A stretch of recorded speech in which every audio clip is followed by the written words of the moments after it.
కి స్వాగతం. సైదాపురం మండలంలో జోగపల్లిలోని మాకు 240 ఎకరాల పొలాలు ఉన్నాయని, వాటిలో 8 మైన్స్ మాకు ఉన్నాయని, 2 ఏళ్లుగా మా పొలాల్లో యథేచ్ఛగా అక్రమంగా మైన్స్ను 500 కోట్ల నుంచి 800 కోట్ల వరకు సజ్జల రామకృష్ణారెడ్డి, కొనసన్నలో బిరుదువలు శ్రీకాంతరెడ్డి, కొడవలూరు ధనంజయ రెడ్డి, మాజీ మంత్రి కారుమూరు నాగేశ్వరరావు అల్లుడు సందీప్లు దౌర్జన్యంలో అక్రమంగా దోచుకున్నారని అప్పలం రైతులు ఆరుదు బద్రీనాథ్ తెలిపారు. మంగళవారం నెల్లూరులోని సిఐడి అధికారులకు ఫిర్యాదు చేశారు. అనంతరము మీడియా సమావేశంలో మాట్లాడుతూ ఆదూరు శ్రీచరణ్ కృష్ణయ్యలని అడ్డుపెట్టుకుని అక్రమాలకు పాల్పడ్డారన్నారు. లక్షల టన్నుల క్వార్టర్ని మార్కెట్లో అమ్మేశారన్నారు. 500 నుంచి 800 కోట్ల టన్నులు తవ్వేసి 6,000 కోట్ల నుంచి 8,000 కోట్ల రూపాయలు దోచుకున్నారన్నారు. మేము అడిగితే కేసులు పెడతామని బెదిరించారన్నారు. సిద్ధలయ్య కొండ దేవస్థానంని ఆనుకుని తవ్వేశారన్నారు. మా మైన్స్ని లాక్కుని సిండికేట్గా ఇతర ప్రాంతాలకు తరలించారన్నారు. సిఐడి అధికారులు విచారణ చేపట్టి వారిపై చర్యలు తీసుకోవాలని తెలిపారు. 240 ఎకరాలే జరిగిన అన్యాయం అంతా ఎక్కడ జరిగిందంటే పలుపూరు, చాగణం, జోగిపల్లి, తుమ్మల తరుపూరు మొత్తం మండలం జరిగింది. మండలం మొత్తం మీద అయితే 6,000 నుంచి 8,000 కోట్లు వీళ్ళు తీసుకున్న మొత్తం అమౌంట్లు అన్నా. వీటన్నిటికీ మించి ఉంది హిందూ ధర్మాన్ని కూలదోచారన్న. సిద్ధలయ్య కొండ ఉంది సైదాపురం దగ్గర, సిద్ధలయ్య కొండకు ఆనుకొని అన్న దగ్గర ఫోటోలు కూడా ఉన్నాయి. మన మీడియా మిత్రులందరూ అక్కడికి పోయారు, చూశారు అనేక మార్లు. ఒకసారి కాదు, అనేక మార్లు పేపర్లో వచ్చింది, మీడియాలో వచ్చింది, అన్నీ వచ్చినాయి. ఎవ్వడు చీమ కుట్టినట్టు కూడా లేదన్న. ఈవెన్ వీళ్ళందరికీ ఒక సూత్రధారు ఉన్నాడు ఇక్కడ, మైనింగ్ డీడీ, ఆయన డిప్యూటీ డైరెక్టర్. ఆయన కూడా షేర్ ఉందన్న దీంట్లో.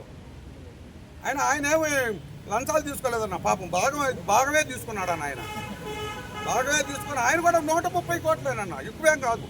పాపం 130 కోట్లు ఆయన ఖర్చుల కింద తీసుకున్నాడు అంతే అన్న. వీళ్ళందరూ చేసిన పాపాలన్నీ దగ్గరికి వచ్చినాయి. ఈ పాపాలకే ఈ ప్రభుత్వం, మా వైసీపీ ప్రభుత్వం పోయింది, ఈ ప్రభుత్వం వచ్చింది. వీటి మీద అందరి మీద ఎంక్వైరీ చేసి మాలాగనే ఎంతోమంది అల్లాడిపోతున్నారు. వీళ్ళందరినీ కూడా మీ సమక్షంలో కానీ ఆఫీసర్లు కానీ మమ్మల్ని అందరినీ కాపాడాల్సిన బాధ్యత ప్రభుత్వం అన్నా. ఇంకోటి ఈయన ఉంటాడు కదా, మన బిరుదువలు శ్రీకాంతరెడ్డి, విదేశాలకు పారిపోవాలని, రేపోయిలంటో పారిపోవాలని ప్రయత్నం చేస్తున్నాడన్న. ఆయన పాస్పోర్ట్తో కూడా అన్న ఒకసారి పోలీసు వారు దయించి ఆ పాస్పోర్ట్ని సీజ్ చేసి ఆయన ఒకరోజు ఇక్కడ ఈ విచారణ పూర్తయిందాకన్నా ఉండియండి అన్న. ఉండిమని పోలీసు వారిని కోరుకుంటున్నా అన్న, మన ఎస్పీ గారిని కోరుకుంటున్నా. మాకు 8 మైన్స్ ఉన్నాయి అక్కడ. పేర్లా అన్న కొన్నిటికి లీజులు ఉన్నాయి, కొన్నిటికి లీజ్ పర్మిషన్లు లేవు. పర్మిషన్ ఉండినా లేకపోయినా వాళ్ళు ధ్వంసంగా తవ్వేశారు. దాంట్లో ఏం మార్పు లేదు. ఎవరు ఎన్నిపోయి అక్కడికి పోయి చూసుకున్నా, ఈవెన్ మాకు సాక్ష్యాలతో కూడా ఫోటోలు ఉన్నాయి అన్న. మేము హైకోర్టుకు పోయామన్నా. చూడండి, ఇదిగో హైకోర్టు ఆర్డర్లు, ఇవన్నీ హైకోర్టు ఆర్డర్లే అన్న.